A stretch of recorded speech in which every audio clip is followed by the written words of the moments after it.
बहुत पुरानी बात है। एक आदमी था जिसे एक बीमारी थी, बहुत ही ज्यादा बोलने की। वह 2 मिनट भी शांत नहीं रह सकता था। दवाई के रूप में उसे बोलना जरूरी था, अन्यथा उसके शरीर में हलचल होने लगती थी। उसे किसी भी विषय में हर 2 मिनट में बोलना ही होता था। वह आदमी भी इससे बहुत परेशान था और सोचता था कि कैसे इससे छुटकारा पाऊं। वह गुरु की तलाश में बाहर निकला। उसे एक पेड़ के नीचे एक गुरु साधना में लीन दिखाई दी। उसने सोचा, यही शायद मेरी मदद कर सकते हैं। वह साधना पूरी होने का इंतजार करने लगा। जैसे ही गुरुजी साधना से बाहर आए, वह आदमी उनके चरणों में गिर पड़ा और बोला कि गुरुजी, मैं आपका शिष्य बनना चाहता हूं।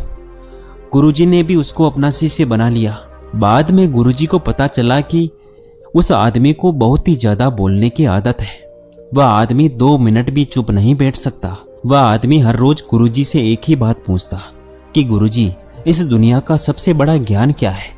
और जब भी गुरुजी से ये सवाल पूछता तो गुरुजी चुप हो जाते, कुछ भी नहीं बोलते, क्योंकि गुरु को पता था कि शिष्य को ज्यादा बोलने की आदत है और अब इसको सबसे बड़े ज्ञान के बारे में बताना व्यर्थ की बात है। इसलिए वह चुप हो जाते, कुछ भी नहीं बोलते। वह शिष्य हर रोज एक पास वाले गांव में भिक्षा मांगने जाया करता था। वहां से भिक्षा मांगता और वहां से जो कुछ भी मिलता आश्रम में लेकर आता। गुरुजी को इस बात का पता था कि शिष्य को कुछ ज्यादा बोलने की आदत है। इसीलिए गुरुजी उस शिष्य का ख्याल रखते, ध्यान रखते कि कहीं मुसीबत में ना फंस जाए। एक दिन वह शिष्य एक गांव में भिक्षा मांगने के लिए जाता है और किसी घर में जाकर भिक्षा मांगता है। अब उसे ज्यादा बोलने की आदत थी। वह 2 मिनट भी चुप नहीं बैठ सकता। इसीलिए उसने उस घर में नजर घुमाई तो उसकी नजर एक भैंस पर पड़ी। भैंस शरीर में बहुत मोटी थी और उस घर का दरवाजा बहुत ही छोटा था। तभी उस शिष्य ने उस घर के मालिक से कहा, भाई साहब, आपकी भैंस तो बहुत मोटी है और आपके घर का दरवाजा बहुत ही छोटा है। यदि ये भैंस मर जाए तो इस दरवाजे से इस भैंस को बाहर कैसे निकालोगे? जैसे ही ये बात उस आदमी ने सुनी, वह डंडा लेकर शिष्य के पीछे पड़ा उसे मारने के लिए, लेकिन वह शिष्य वहां से भाग खड़ा हुआ। अब भला कोई आदमी अपने ही घर के नुकसान के बारे में किसे सुनेगा, वह भी एक भिक्षु के मुख से। वह शिष्य वहां से भागते हुए दूसरे घर में जाता है और वहां पे जाके वह भिक्षा मांगता है और वहां भी वह शिष्य घर में नजर घुमाता है कि किस विषय के बारे में इस घर के मालिक से बात करूं। तभी सामने एक औरत बैठी थी। उस औरत से वह कहता है कि देवी, आपने हाथों में इतनी खूबसूरत चूड़ियां पहन रखी है। यदि आपके पतिदेव मर जाए तो इस चूड़ियों का क्या करोगी? वह औरत भी शिष्य पर बहुत गुस्सा हुई और डंडा लेकर उसके पीछे दौड़ पड़ी। उस औरत ने कहा, एक भिक्षुक अपने मुख से ऐसा बोलता है? एक तो मैं आपको भिक्षा दे रही हूँ, ऊपर से आप मेरे पति को मारने की बात कर रहे हो। उस औरत ने उस शिष्य को अपने घर से निकाल दिया। अब शिष्य की वह आदत थी, वह कई बार मार खा चुका था, लेकिन उसकी आदत नहीं छूट रही थी। अब शिष्य को उस गांव में कोई भी भिक्षा नहीं मिली। इसी के चलते वह एक गांव से दूसरे गांव जा रहा था। जब जंगल में पहुंचा तो उसे एक मानव खोपड़ी दिखाई दी। उसने सोचा, भला ये किसकी मानव खोपड़ी पड़ी है? वह उस मानव खोपड़ी के पास जाता है और जाकर देखता है कि खोपड़ी तो बोल रही है। उस खोपड़ी ने कहा कि भाई, तुम कौन हो?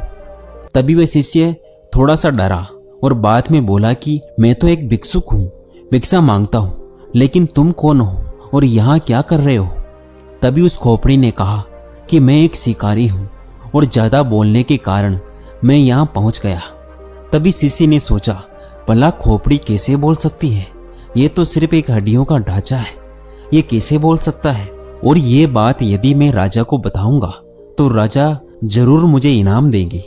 इसी के चलते वह शिष्य दौड़ता दौड़ता राजा के दरबार में पहुंचा और राजा को जाकर अपनी सारी बात बताई।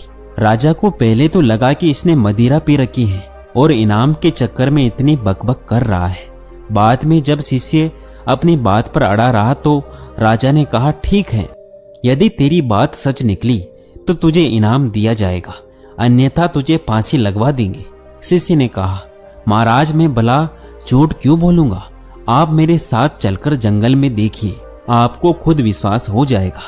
इसके बाद राजा ने आदेश दिया कि 4 सैनिक इसके साथ जाओ अगर इसकी बात सच निकलती है तो इसको अपने कंधों पर बिठाकर लाना, और यदि इसकी बात झूठ निकलती है तो इसको घसीटते हुए राजमहल लेकर आना। अब जैसे ही चारों सैनिक वहां पर पहुंचे तो वहां पर खोपड़ी तो पड़ी थी, और उस खोपड़ी से शिष्य ने पूछा कि तुम यहाँ कैसे पहुंचे? तो खोपड़ी कुछ भी नहीं बोली। बार बार शिष्य ने उस खोपड़ी से पूछा, लेकिन खोपड़ी कुछ भी नहीं बोल रही थी। बहुत देर होने के बाद सैनिकों ने उस शिष्य को पकड़ लिया और घसीटते हुए राजा के महल में लेकर आए, और राजा से आकर कहा कि महाराज, ये तो झूठ बोल रहा है। खोपड़ी तो वहां पर पड़ी थी, लेकिन खोपड़ी भला कैसे बोल सकती है? ये तो मूर्ख आदमी है, इसको तो कुछ पता ही नहीं है। तभी राजा ने आदेश दिया कि इस आदमी को फांसी पर लटका दो। इतना सुनते ही वह आदमी थरथर कांपने लगा और अपने गुरु को याद किया कि गुरुदेव, आज मुझे बचा लीजिए, नहीं तो आज मेरी मौत पक्की है। जैसे ही शिष्य अपने गुरु से अर्जी करता है, गुरु को आश्रम में बैठे बैठे आभास हो जाता है कि शिष्य किसी मुसीबत में पड़ गया है, और वो ज्यादा बोलने के चक्कर में ही मुसीबत में पड़ा है। गुरु भी जल्दी जल्दी अपने शिष्य के पास आते हैं और राजा को जैसे तैसे समझाकर उस शिष्य को वहां से छुड़ा देते हैं, और शिष्य और गुरु दोनों ही आश्रम में वापस आ जाते हैं। तभी वह गुरु कहता है कि मैंने तुझे कितनी बार कहा कि ज्यादा मत बोलो। ज्यादा बोलने के चक्कर में आदमी कभी कभी बुरा फंस जाता है। तभी वह शिष्य कहता है कि गुरुजी, मेरी आदत पड़ गई है, अब मैं चाह कर भी इस आदत को नहीं छोड़ पा रहा हूँ। मुझे पता है कि मुझे सिर्फ दुनिया का सबसे बड़ा ज्ञान मिल जाएगा तो मेरा मन अपने आप शांत हो जाएगा, मैं अपने आप चुप हो जाऊंगा। लेकिन आप हो कि मुझे सबसे बड़ा ज्ञान बताते ही नहीं हो। मैं आपको कितने दिनों से पूछ रहा हूँ। जैसे ही उस शिष्य ने सवाल किया, गुरुजी फिर से चुप हो गए, वह कुछ भी नहीं बोले। अब वह शिष्य गुस्से में वहां से चला जाता है और कहता है कि गुरुजी, मुझे बड़ा ज्ञान बताना नहीं चाहते। इसके बाद वह शिष्य एक तरफ जाकर बैठ गया। रात का अंधेरा पड़ गया था, शाम हो गई थी। प्रकृति में पाए जाने वाले हर चीज अपनी गहरी नींद में चले गए। तभी शिष्य आकाश में देखता है, सारे तारे टिमटिमा रहे थे और रात की एक शांत आवाज सुनाई दे रही थी, जो अंधेरी रात में हमेशा सुनाई देती है। तभी शिष्य को धीरे धीरे एक आभास होता है, उसको एक आवाज सुनाई देती है। वह आवाज थी मौन की। उसका मन एकदम खुश हो गया, वह कुछ भी नहीं बोल पा रहा था। उस दिन उसका मन एकदम शांत हो गया। उसको एक अलग सा आभास होने लगा, उसको एक अलग सी शांति प्रतीत हुई, और उसको लगा कि शायद दुनिया का सबसे बड़ा ज्ञान यही है। और गुरुजी हमेशा मुझे बताते आ रहे थे, जब भी मैं उनको पूछता तो वे शांत हो जाते, कुछ भी नहीं बोलते, और यही दुनिया का सबसे बड़ा ज्ञान है। ज्यादा बोलने के चक्कर में कई बार मुसीबत में फंसा तो गुरुजी ने ही मुझे बचाया, और गुरुजी मुझे हर बार ज्ञान दे रहे थे, लेकिन मैं ही इस ज्ञान को समझ नहीं पाया। तभी वह शिष्य बैठकर पूरी तरह से मौन का आनंद लेता है, शांति का आनंद लेता है। उसके बाद वह शिष्य वहां से उठकर अपने गुरु के पास जाकर बैठ जाता है, चुपचाप बिना कुछ बोले। तभी गुरु को पता चलता है कि शिष्य को मौन मिल गया है। तभी वह गुरुजी कहते हैं कि दुनिया का सबसे बड़ा ज्ञान मौन नहीं है, लेकिन मौन ही रास्ता है सबसे बड़े ज्ञान को पाने का। सबसे पहले हमें मौन होना पड़ेगा, तभी हम सबसे बड़े ज्ञान को पा सकेंगे। इसके बाद गुरुजी कहते हैं कि इस दुनिया का कोई भी शब्द मौन से बड़ा नहीं हो सकता। मौन एक तपस्या है, मौन एक साधना है। इस मौन को हर कोई धारण नहीं कर सकता, और जिसने भी धारण किया वह दुनिया के सबसे बड़े ज्ञान के चरम पर पहुंच जाएगा, सबसे बड़े सुख के चरम पर पहुंच जाएगा। उसके मन में किसी भी तरीके का सवाल नहीं रहेगा, सब सवाल खत्म हो जाएंगे, कुछ भी नहीं बचेगा, शून्य बचेगा, एक बिंदु बचेगा। बस उस बिंदु में ही चलता है असली बोध का दिया। उसके बाद वह शिष्य कहता है कि गुरुजी, आखिर मौन कैसे रहूं? मैं जब भी ध्यान करने बैठता हूं तो मेरा मन एक जगह लग ही नहीं पाता।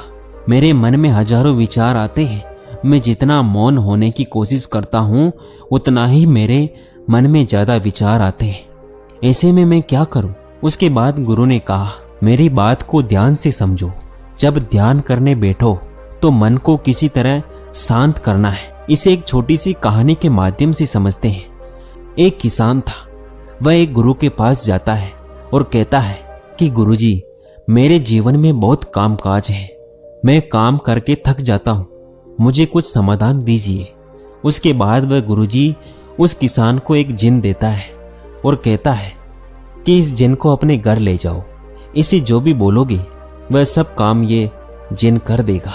लेकिन हाँ, एक बात का ध्यान रखना, इसको खाली मत रखना, यदि उसको खाली बैठा दोगे तो ये तुम्हें खा जाएगा। किसान ने कहा, गुरुजी, खाली बैठने का तो कोई काम ही नहीं है, मेरे पास इतना काम है कि ये पूरी जिंदगी व्यस्त रहेगा।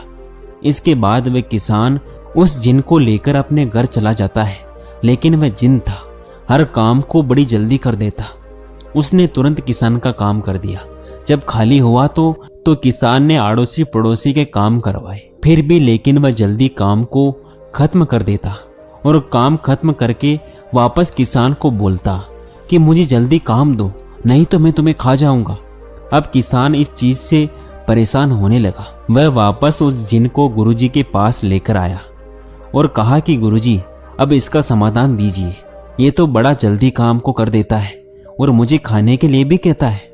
तभी वह गुरुजी उस जिन को और किसान को लेकर उस खेत में जाते हैं और उस जिन को कहते हैं कि एक बांस का डंडा लेकर आओ। वह जिन डंडा लाता है और गुरुजी उसको खेत में रोप देते हैं। उस डंडे को रोप कर उसके बाद गुरुजी उस जिन को कहते हैं, जब भी तुम्हें एक किसान कोई काम के लिए बोले और काम खत्म हो जाए तो इस डंडे पर चढ़ना और उतरना। तुम्हारे पास जब काम ना हो तो ये काम करते रहना। ये सुनते ही किसान बहुत खुश हो गया, क्योंकि उसको समाधान मिल गया था। अब अगर जिनके पास काम नहीं रहेगा तो वह डंडे पर उतरता चढ़ता रहेगा। अब वो किसान को परेशान नहीं करेगा। हमें ध्यान के समय अपने मन को सांस के साथ बांध देना है। जैसे सांस बाहर जाती है तो उसके साथ मन को बाहर, और जैसे सांस अंदर जाती है तो मन को अपने अंदर। धीरे धीरे इसका अभ्यास करते जाओ। धीरे धीरे आपका मन शांत होता जाएगा। ऐसा नहीं है कि सिर्फ तुम ध्यान के समय ऐसा करो। जब भी तुम काम करते हो, कहीं जा रहे हो, किसी से बात कर रहे हो, उस समय मौन रहकर अपनी सांस पर ध्यान दो। अपने मन के अंदर की आवाज को सुनो, सांस की आवाज को सुनो, उसी के साथ अपने मन को जोड़ दो। धीरे धीरे आपका मन पूरी तरह शांत हो जाएगा। जब भी कभी बोलना पड़े, किसी को जवाब देना पड़े, पहले याद कर लो कि क्या बोलना है। उसके बाद कम से कम 5 सेकंड रुक जाओ, उसके बाद ही अगले को जवाब दो। इससे तुम्हारे ज्यादा बोलने की आदत भी कम हो जाएगी। और जब तुम्हारे पास बोलने के लिए 2 ही बातें हो तो उसमें से एक ही बात बोलो, और जब तुम्हारे पास बोलने के लिए 3 बातें हो तो उसमें से 2 ही बातें बोलो। धीरे धीरे ज्यादा बोलने की आदत चली जाएगी, क्योंकि हमारे मन को शांत करने से पहले चुप तो रहना ही होगा, जुबान को बंद करना ही पड़ेगा। शांति को मुंह से बोलकर या लिखकर नहीं बताया जाता, उसे सिर्फ अनुभव किया जा सकता है। और जब तुम मौन होकर अपने ध्यान में उसको अनुभव करोगे, तभी उसकी तुम्हें असलियत का पता चलेगा। अब उस शिष्य को मौन का महत्व पता चल चुका था। उसे दुनिया के सबसे बड़े सुख का अनुभव हो चुका था। उसे असली शांति का अनुभव हो चुका था। हमें भी अपनी जिंदगी में मौन होकर उसका लाभ उठाना चाहिए। इस मौन के अंदर जो शांति है उसका वास्तव में कोई अद्भुत अनुभव होगा, क्योंकि इतने बड़े बड़े संतों ने, भगवान बुद्ध ने इसको सबसे सर्वोपरि बताया है, सबसे बड़ा सुख बताया है, ज्ञान का पहला मार्ग बताया है। तो हमें भी अपने जीवन में मौन होकर अपने मन को शांत करके इसका अनुभव जरूर करना चाहिए। दोस्तों, इस वीडियो में बस इतना ही। अगर आपको ये कहानी अच्छी लगी हो तो हमें कमेंट करके जरूर बताएं, और ऐसी ही कहानियां सुनने के लिए इस चैनल को सब्सक्राइब जरूर करें। धन्यवाद।